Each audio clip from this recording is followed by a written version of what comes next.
Muy bien, pues tras la inauguración de este congreso, vamos a continuar con las charlas previstas.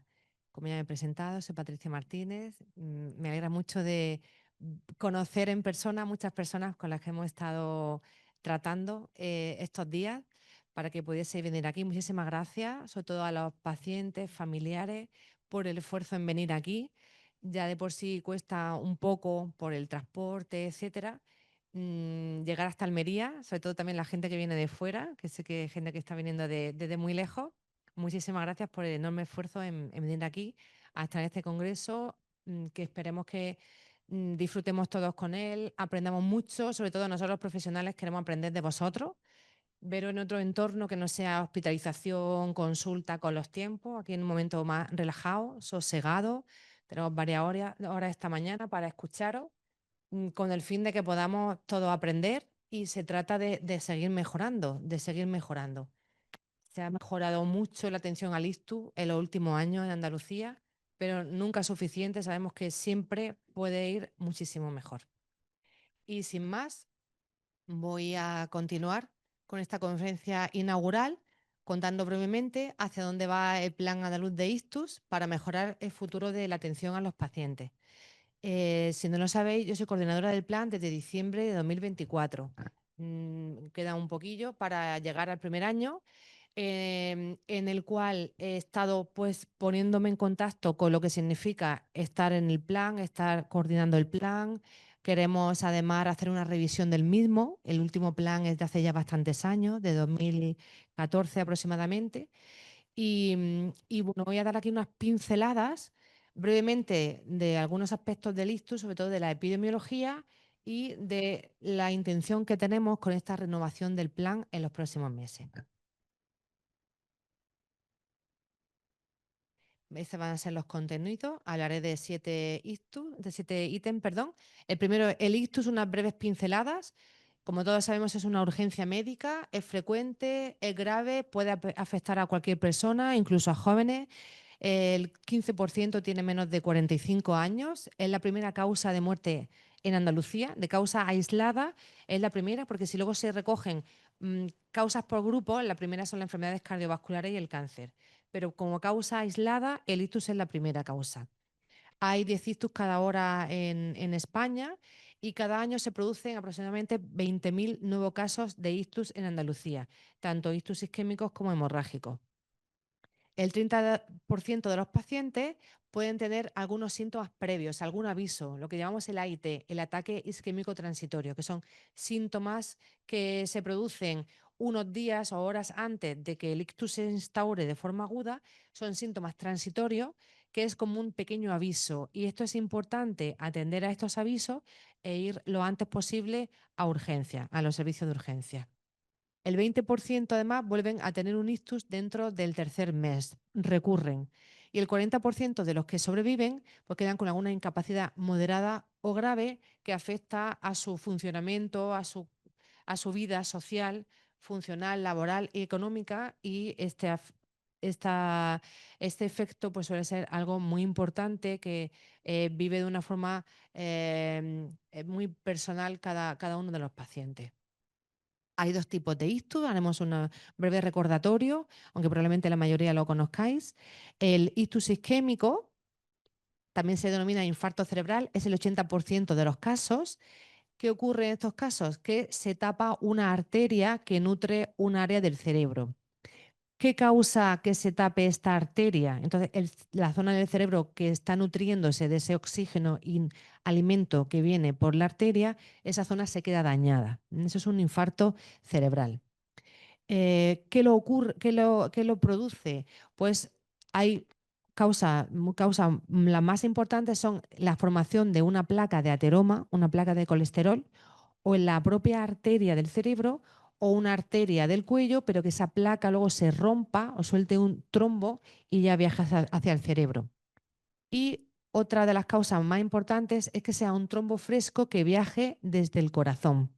Fundamentalmente hay varias causas que hacen que en el corazón se puedan formar trombos, pero una de las más frecuentes, por su grandísima incidencia, sobre todo en personas ya añosas, es la fibrilación auricular. Hay otras causas que producen también trombos en el corazón, como problemas de las válvulas, problemas valvulares. El 80%.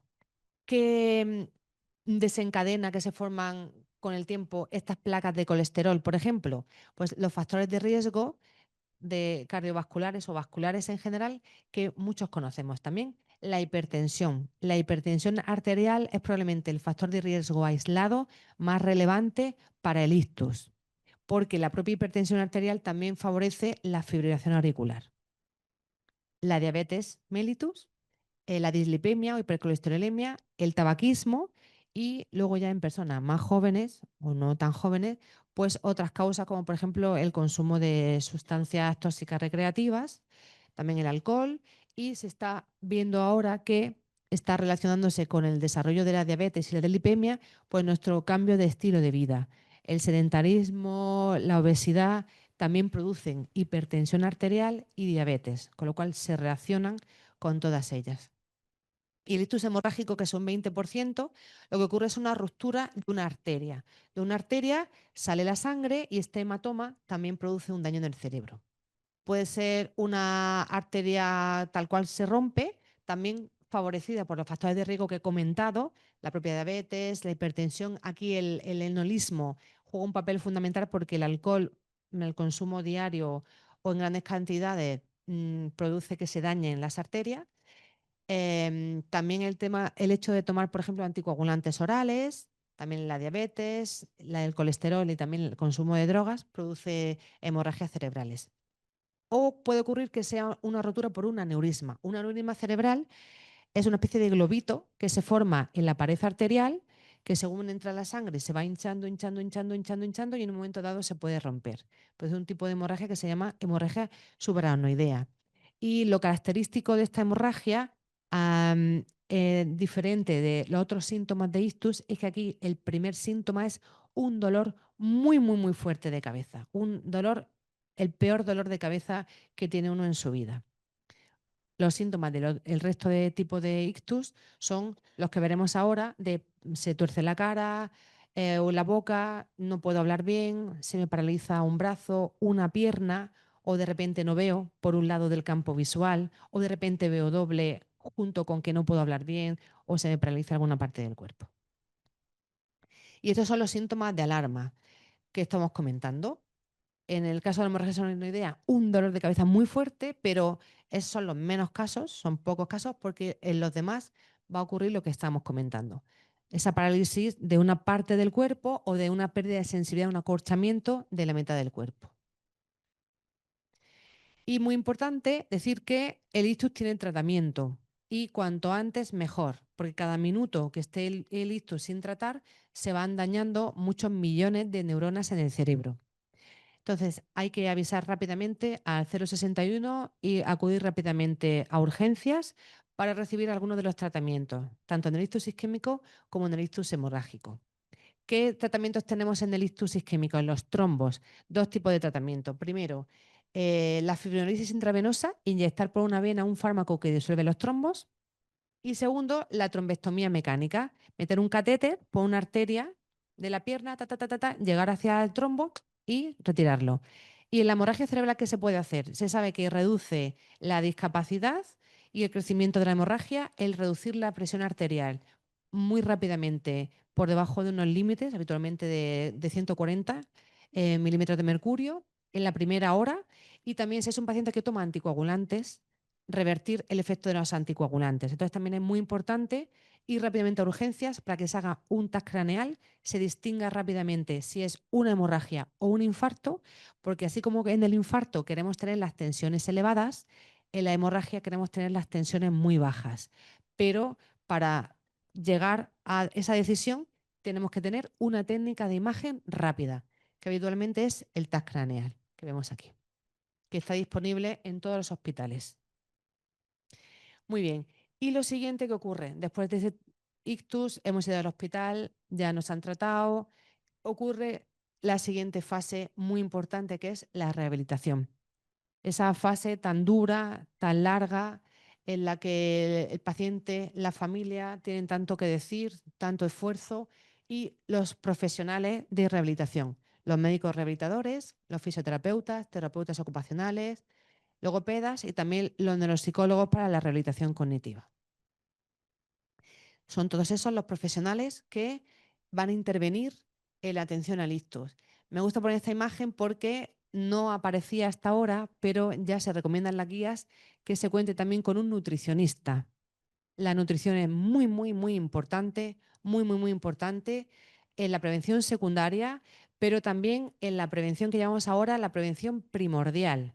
Existe la prevención primaria, que es sé que tengo hipertensión o diabetes, me tengo que controlar para no tener un ictus o un evento vascular en general, cardíaco, de extremidades, de otras partes del cuerpo. Pero la prevención primordial es intentar que la población no llegue a tener estos factores de riesgo. No llegue a haber hipertensión o reducir al máximo la aparición de hipertensión en la población, reducir al máximo la aparición de diabetes, reducir al máximo la aparición de hipercolesterolemia.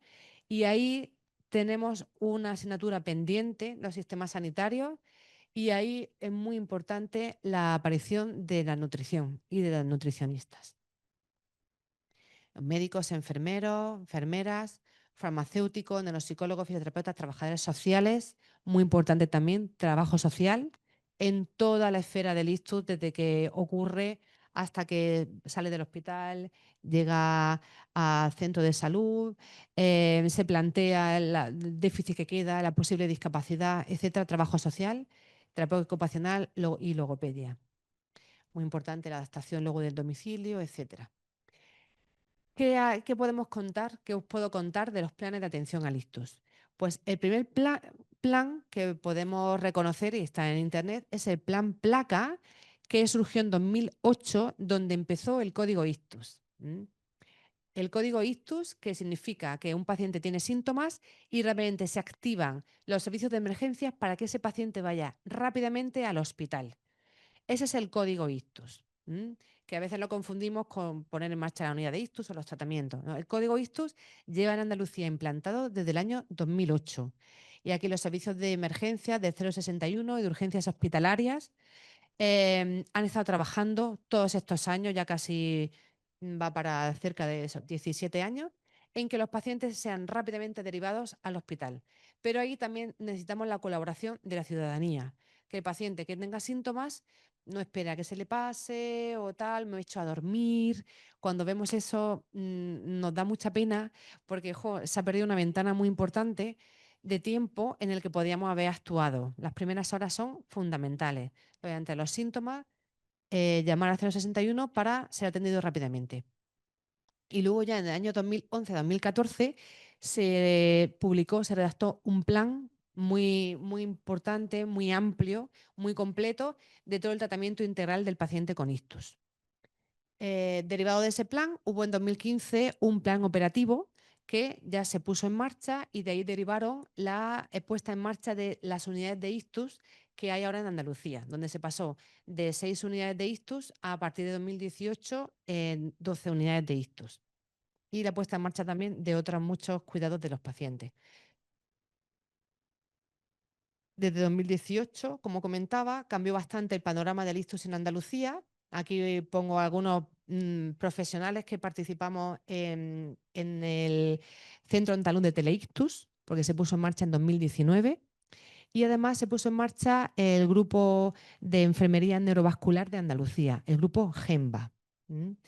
Y se pusieron en marcha cursos de formación que tenemos actualmente sobre teleictus, sobre reconocimiento de los síntomas, etcétera, fundamentalmente para los profesionales. ¿Y cuál es el contexto del ictus en nuestra población en cuanto a los factores de riesgo? Pues decir que un factor de riesgo no modificable muy importante es la edad, el envejecimiento de la población. Y decir que nuestra pirámide poblacional se está convirtiendo pues, en un champiñón o en un hongo, ya no es forma de pirámide, y que hoy por hoy, en 2024, ya casi el 20% de la población tiene 65 años o más. 1 de cada 5 personas tiene 65 años o más. En el caso de las mujeres es el 20%, en el caso de los hombres el 16,7%. Esto hace pues, que ese factor de riesgo es muy frecuente, es un factor de riesgo no modificable. Con lo cual, estamos viendo pues, un aumento del número total de ictus año tras año, sobre todo relacionado con la edad. Pero la buena noticia es que controlando los factores de riesgo modificables podremos reducir, se estima hasta en un 80% la incidencia de ictus. ¿Cuáles son esos factores de riesgo que podemos modificar? Pues el sedentarismo, la inactividad física, la hipertensión, el consumo de tabaco, la dislipemia, la alimentación y nutrición, la diabetes, obesidad, otras enfermedades cardíacas y la fibrilación auricular, como hemos comentado. ¿Pero qué está pasando esto en Andalucía? ¿Qué está pasando con estos factores de riesgo? Pues tristemente, en esta gráfica de 2014, en cada línea de color es un factor de riesgo vascular y vemos cómo va aumentando su prevalencia por 100. Y vemos que, por ejemplo, en rojo, la dislipemia está aumentando hasta llegar al 25% de la población en 2024. La hipertensión arterial, que era un factor súper importante, quizá el aislado más importante, también sigue subiendo y los dos además son muy, muy frecuentes, como estamos viendo. Luego otros menos frecuentes, pero también van todos en ascenso. La diabetes, la obesidad, la dependencia del tabaco, la insuficiencia cardíaca y también la fibrilación auricular. ¿Mm? Es decir, siguen aumentando los factores de riesgo, por lo cual hay un reto importante de intentar controlar al máximo estos factores de riesgo. ¿Pero de cuántos ictus hablamos en Andalucía? ¿Cuál es la epidemiología de los ictus? Pues la prevalencia del ictus, es decir, cuántas personas conviven o han pasado un ictus y conviven con él, vemos que ictus isquémico, falta de riesgo o infarto cerebral, en 2024 hay 151.000 personas en Andalucía que ha tenido un ictus, uno o varios. Y hemorragias, 43.000. Es decir, sumando ambos dos, hay 200.000 personas en Andalucía que conviven con haber sufrido un ictus, que es muy prevalente, es una enfermedad muy prevalente, es como una ciudad completa. Y la incidencia, ¿cuántos casos nuevos por 100.000 habitantes estamos teniendo? O bueno, ¿cuántos casos nuevos? Aquí son números absolutos. Pues en el caso del infarto cerebral, en 2024 eran 16.000 ictus y en caso de la hemorragia, 6.000. Sumados, pues superan los 20.000, unos 20.000 o más nuevos casos. La buena noticia en el caso de los ictus isquémicos es que lleva 2 años reduciéndose su incidencia, que eso es una gran noticia. Algo deberemos estar haciendo bien. Aunque puede ser que sean fluctuaciones temporales y quizá en otro año, sobre todo con el aumento de la edad, veamos que aumenta. Pero, sin embargo, sí que nos preocupa también el tema de la hemorragia, que así como los ictus isquémicos están levemente disminuyendo, veremos a ver si esto es una cosa continua o no. En el caso de las hemorragias, sin embargo, pues llevan 4 años seguidos aumentando su incidencia. Con lo cual, aquí también hay un reto importante a la hora de intentar reducir, controlar los factores de riesgo. En cuanto a los ingresos en el hospital, lo que se llama la morbilidad hospitalaria, ingresos por ictus en Andalucía. Hay buenas noticias porque en 2014, por ejemplo, esta línea roja, que es la línea de ingresos en España, de ictus por 10.000 habitantes, estaba por encima de los ingresos en Andalucía. Estábamos ingresando menos en el hospital que en España. Sin embargo, ya a partir de esta fecha, de 2019, donde se ampliaron las unidades de ictus, empezamos incluso a hospitalizar más pacientes que en el resto de España. Y ya en 2023 pues nos hemos igualado. Es decir, estamos hospitalizando lo que hospitaliza el resto de España. Es decir, estamos en la media nacional y eso es bueno. Porque en otros datos, como por ejemplo la mortalidad, seguimos por encima de la media nacional. Aunque vemos aquí en rojo la media nacional, la mortalidad por 100.000 habitantes por ictus y en azul Andalucía. En 2014 estábamos muy, muy lejos de las cifras españolas y también es verdad que a partir de la apertura de las unidades de ictus, final de 2018 y ya 2019, empezamos a acercarnos y en 2022 ya la diferencia es mucho más pequeña. Pensamos que la tendencia es a que nos vamos a acabar igualando con la media nacional. Pero la discapacidad después del ictus sigue siendo algo muy relevante, muy importante y quizá lo peor para los pacientes. En este estudio ENEI de 2023 se encuestaron pacientes para conocer las necesidades y expectativas en atención sanitaria y social de las personas. Se vio que los pacientes por encima de 55 años, de 65 años con ictus, el 44% de esos mayores tiene dificultades para ducharse o bañarse sin ayuda y el 58% tiene dificultades para realizar tareas domésticas ligeras, lo cual es muy importante. En los jóvenes, por supuesto, estas cifras son más reducidas. ¿Y qué nos comentan de estos pacientes, los pacientes de esta encuesta? Pues que un 42% necesitaron adaptaciones del hogar, el 43% necesitó una ayuda o apoyo para moverse, el 52%, más de la mitad, necesitaron rehabilitación, un 12% residencia, un 11% requirió un centro de día, un 27% de los pacientes necesitaron un cuidador externo, un 40% un fisioterapeuta, un 52% un neuropsicólogo, el 28% un logopeda y un 29% necesitó que los familiares abandonasen su trabajo para poder atenderlos. Eso también es algo muy relevante que esperemos que salga hoy en el Congreso. Y en cuanto a la calidad de vida, lo que sentí los pacientes, el 71% indica que su estado de salud después del ictus es regular, malo o muy malo. Algo que es muy importante y también nosotros nos sirve para tenerlo como un objetivo medible para el futuro, como un resultado en salud de todas estas acciones que tenemos. Nosotros luego medimos por escalas neurológicas. Pero es muy importante introducir también la calidad de vida, porque al fin y al cabo es el mayor objetivo, que el paciente sobreviva, pero que sobreviva lo mejor que pueda ser. En cuanto al manejo y tratamiento, ¿qué situación tenemos ahora? Pues la fase aguda del ictus. En la primera fase, el código ictus hospitalario por el 061 y el ictus intrahospitalario, pensamos que funcionan bien, que se activan los códigos ictus. Luego, en la siguiente fase, acudir a servicios de urgencia y que en urgencia sean valorados por un neurólogo o de presencia o de forma remota a través del CATI. Lo siguiente es el tratamiento específico de trombectomía, fibrinolisis, cuidados de tensión, glucemia, etcétera, en unidades de ictus o en UCI y también el intervencionismo en las salas de radiología intervencionista. La última parte ya es la rehabilitación y el seguimiento, con una rehabilitación neurológica, con un seguimiento en atención primaria y servicios sociales y comunitarios. Me voy a centrar sobre todo en la primera fase, que es la fase de la que más datos tenemos actualmente, aunque estamos recopilando información de todas las fases. En cuanto al Centro Andaluz de Teleictus, ha supuesto también un antes y un después, porque ahora cualquier persona que tenga un ictus en Andalucía es atendido por un neurólogo de forma urgente cuando llega a un hospital. Puede ser incluso un CHARE. En 2019 se atendieron 642 pacientes de forma remota, en 2024 2.341 y en 2025 vamos a superar ampliamente estas cifras. En total se han atendido desde que se puso en marcha en 2019 10.000 pacientes.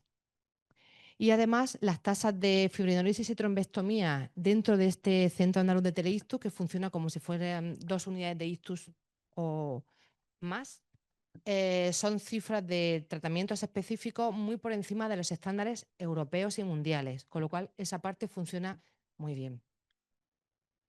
Y en cuanto a las trombectomías que se hacen, las retiradas del trombo en Andalucía, pues en 2015 se hicieron 2.000 y en 2023 8.600. Se han multiplicado las trombectomías a toda velocidad en Andalucía. Y ahora mismo estamos por encima, en número de trombectomías por habitante, estamos por encima de la media nacional. O sea, la parte aguda se ha trabajado mucho, es de la que más datos tenemos y creemos que por lo menos está funcionando bien si nos comparamos con el resto de España o incluso con el resto del mundo, de Europa, lo más cercano y lo que más conocemos. ¿Qué pasa con el resto de fases? Pues tendremos información que estamos analizando pues en los próximos meses. ¿Y qué objetivo hay en Europa y en España en cuanto a los planes de ictus que tenemos que tener en cuenta para el nuestro? Pues hago un resumen de estos objetivos que son europeos y también de la estrategia nacional. Se espera que para 2030 seamos capaces, o por lo menos el objetivo es que reduzcamos la incidencia de ictus en un 10%, que es un objetivo muy, muy ambicioso. Que el 90% de los ictus los podamos tratar dentro de una unidad de ictus, que tengamos planes nacionales y planes autonómicos, que eso sí que disponemos de ellos, y que implementemos estrategias de salud pública para facilitar un estilo de vida saludable y reducir también los factores ambientales, incluida la contaminación del aire, porque he nombrado los factores conocidos y muy trillados desde siempre, pero hay otros factores nuevos, pero que con evidencia científica de que aumentan el riesgo de ictus, que es la contaminación atmosférica y también el estrés. El estrés que se asocia a hipertensión mantenida, etcétera, también es un factor de riesgo de ictus.